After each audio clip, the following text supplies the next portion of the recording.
Quality Assured Films does not condone the misuse of internet reviews. We realize no one is perfect. The opinions of Jon and Mike should be taken lightly prior to the viewing of any movie. Enjoy the show.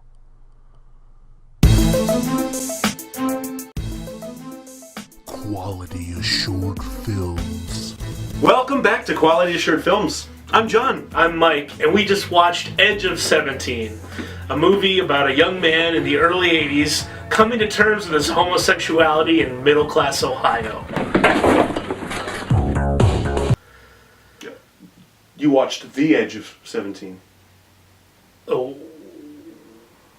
There are two types of people in the world. The people who radiate confidence and naturally excel at life. Golden boys. What's up? And the people who hope all those people die in a big explosion. Look at that stupid shirt my brother's wearing. It screams, I have a body complex worse than a girl's. Just kidding. The Edge of 17, a documentary about Stevie Nicks giving the rights to her song to Beyonce to write Bootylicious. Very good. When I was 13, it was clear which side of the equation I was on. Oh my god, I knew it. It's really just the hair. You can grow it out. Are you even up there? Another movie we watched where a past childhood trauma has come forward into young adulthood to haunt the protagonist. Holy shit, you're right. Yeah, so, no, I'm just kidding. But it's about a young woman who is a junior in high school. Yep. I think the present day. Yeah, they actually, there's a point where Woody Harrelson, who was awesome in it, there's a calendar in the background, you see it's 2016. Oh, that's right, yeah, okay. I am a sucker for these kind of movies. The struggle of seeing like a teenager, and it didn't even matter to me that it was, a female. And I know I can sit here and say, if we step back for a second and look at the movie as a whole and say what was like the main antagonist, or what was the main thing she had to go through, was just, oh, my friend doesn't like me, she likes my brother, and life sucks. I get it. Not that big of a deal. Nothing What I'll just take all my points, John. Oh. Well, what did you think? No, go on. But I felt like everything was so genuine. Like the interactions between her and her brother when they're arguing, and he's going like they're making the faces. It felt like a brother and sister, I guess. To me. I don't know, like, for me, what you're saying about the stakes of the movie is they're so low that I was like, who cares? Like, yeah, everyone's going through something. I don't really know what the point of the movie was. Like, I didn't get it, I guess.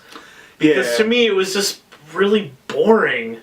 Like, I found myself hitting that 10-second skip a bunch of times as I was like, don't care, next. What? Like, nothing's happening. I would just... Aww. It was... And what you're saying about the how things felt, the interactions felt genuine, like, this was another movie I felt like no kid talks like this. Okay.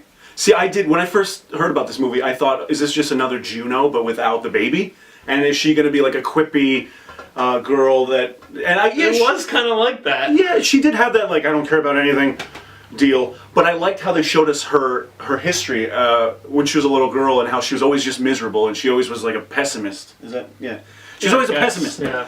And then, of course, her meeting her friend, who, by the way, was played by the same girl from... from Split. Yeah, this girl. She was good in it. Yeah. I can see, like, there were some scenes to me that jumped out where, she's getting ready to text some guy that she wants to sleep with. And, like, she types this long message and she's like, oh, what am I doing? I'm such an idiot. I shouldn't send that. Oops, I sent that. Like, I got it. Like, there's a kind of stuff that was a little bit too on point, or kind of trying to push us like the scenes with the other guy, like the guy that had a crush on her. Yes. Were so painful. Whoa, What? oh my god. I'm sorry. Was that bad timing? Because I thought it was good timing because you were on the first row, you're upset. I'm just trying to comfort you. That was weird. We should probably get off. We should get off. Yeah, that was... Hey, excuse me. Can we be let off? Erwin. Can we please? Can we stop the ride? Can we just stop it? How are you? Where'd you get that sweater? I don't know why I said that. I mean, same thing for that. Like, at first I was like, ooh, like, this guy is not good. But then I started thinking, oh, this is who he is. There are people like that in the world that just have no confidence in themselves. And in the end, I thought, I felt for this girl. There was 20 minutes at the end of the movie of his animation. That's funny you say that, because we watched this movie separately, and I thought to myself when they showed the entire episode, because the guy that falls in love with her or whatever, and she kind of likes. I mean, even that is left a little hanging. I don't know if they're going to be together in the end. But he's this guy who's an artist, and he puts his movie in an art show, student film festival. Yeah, and when the scene at the end, like he's talking about, they show the entire movie, and like normally she shows up to the screening. Yeah. You don't have to show us the whole movie that he made. They show the whole thing. I was like, skip, and I was like, what's this still going on? Oh my god! Like, just cut to people walking out of the theater. I knew, and I had a feeling that you were gonna think that, and I kind of do agree, because yeah, it was like, we know this guy, but we don't know him enough to fully care. And I get it. I don't know if you saw this because you used your 10-second delay or skipping, but the whole film was like a love letter to her about how he was never wanted by her, but then finally now she's noticing him. But too late, I'm outie. And there's like a love is real. Oh my god! There's so many more efficient ways to do that.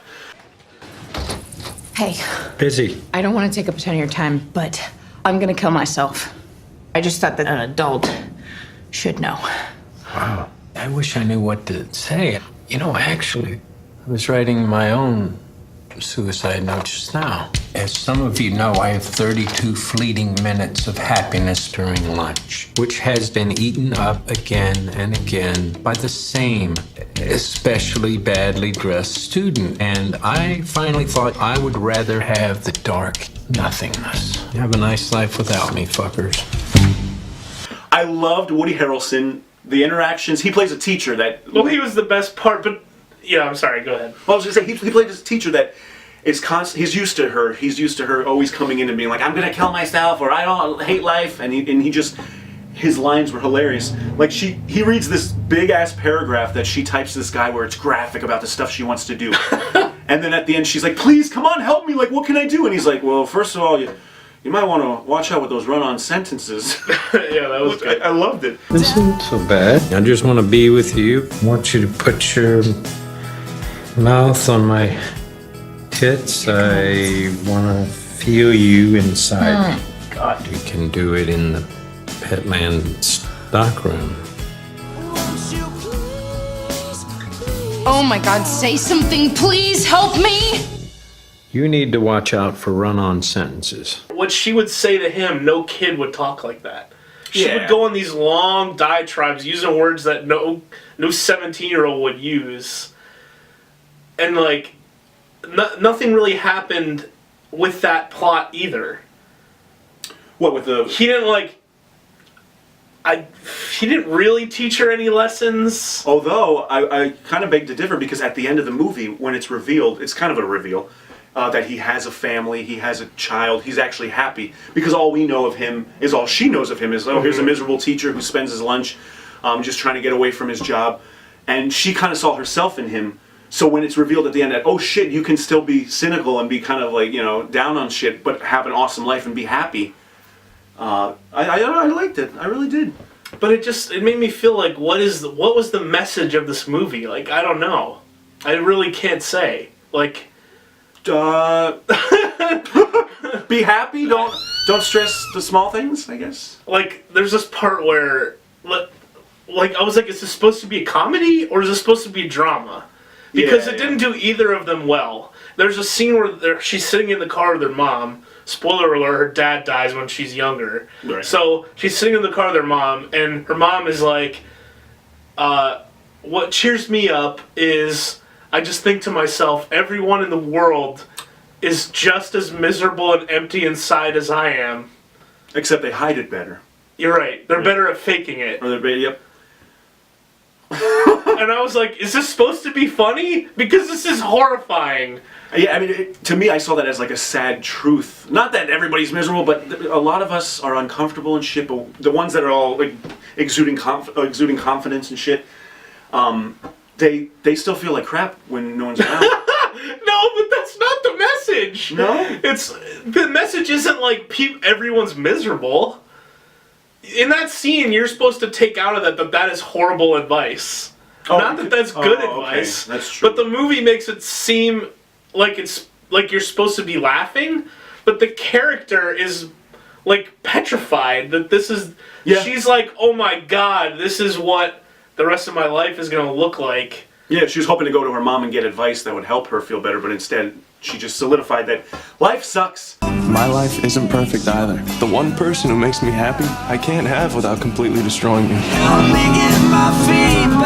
Life's about taking risks. Don't be afraid to put yourself out there. Nick, I like you, and I just want to be with you. I want you to put your mouth on my tits. We can do it in the Petland stockroom. Nadine. God, you sound like a psychopath. I can't send this.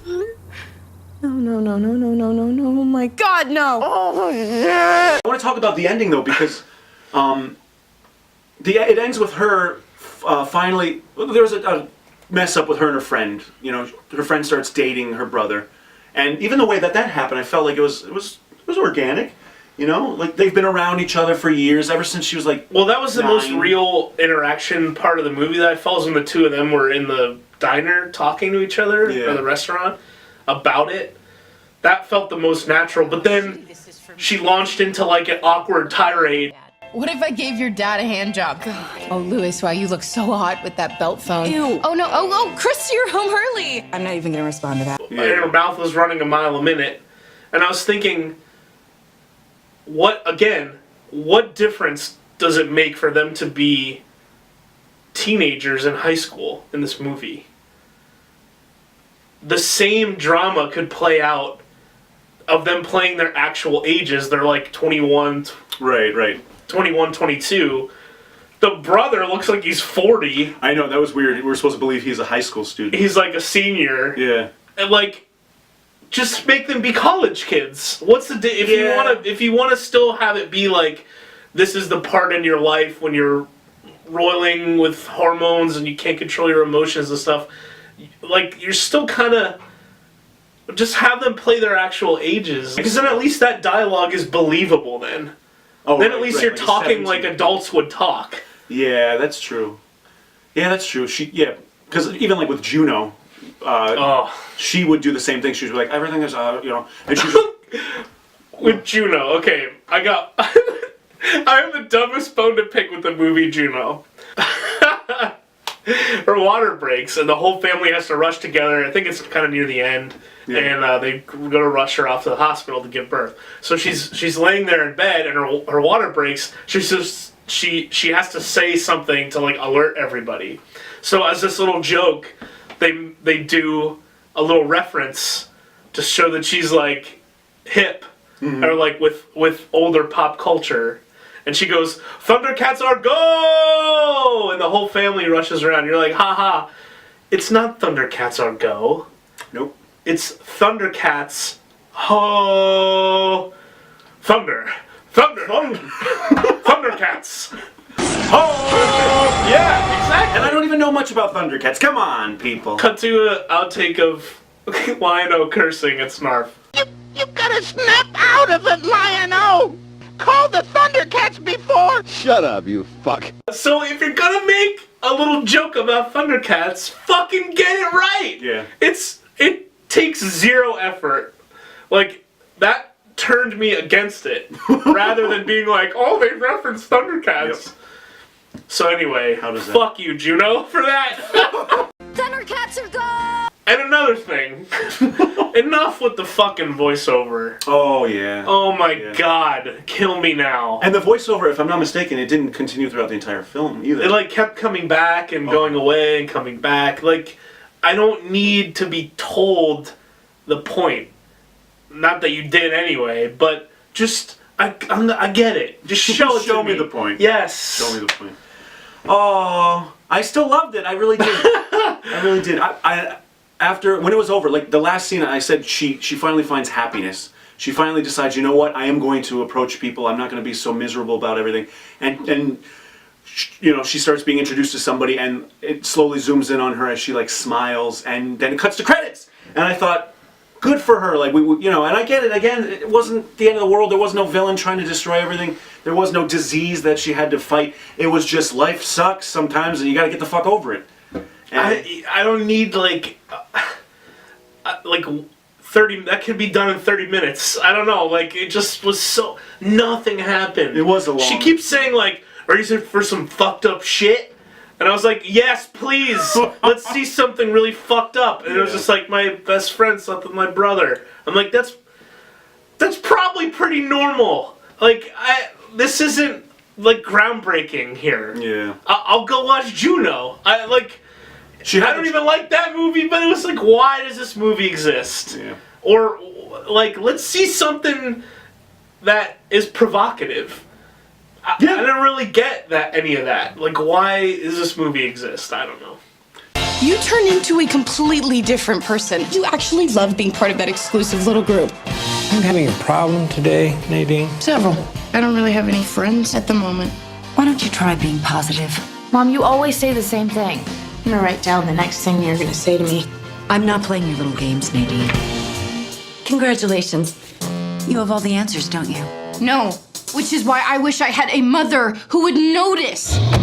Well, then I guess it comes down to the old approve or deny for The Edge of 17. I think it's pretty obvious that I deny The Edge of 17. I'm sorry. I liked Woody Harrelson. I liked those scenes together. Build something more on that. Build it more around that relationship about him showing her that you don't have to go around being miserable or like. There's something in there, but instead it's 30 full animated alien minutes at the end of an hour and a half. Like, oh, come on. Once upon a time on a planet called not Saturn. Quality denied. Well, I mean, as you already know, I still stand by what I said.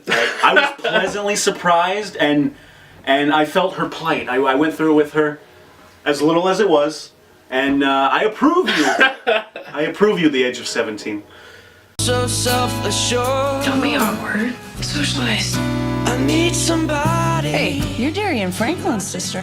Yeah. What's that movie that's got Arnold Schwarzenegger and that short bald guy? They play twin brothers, only Arnold's all tall and buff. All right, and the other guy's like little and funny looking? Yes. Oh, God, twins. Yes. Great movie. You and your brother kind of remind me of that. Quality approved. Quality assured films. I'm Jon. I'm Mike. I'm Jon. I'm Mike. I'm Jon. I'm Mike. I'm Jon. I'm Mike.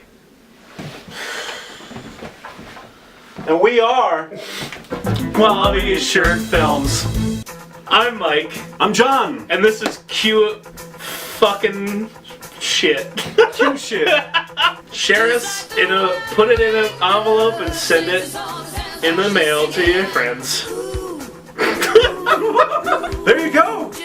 I'm Mike. I'm Jon. And we are Quality Assured Films.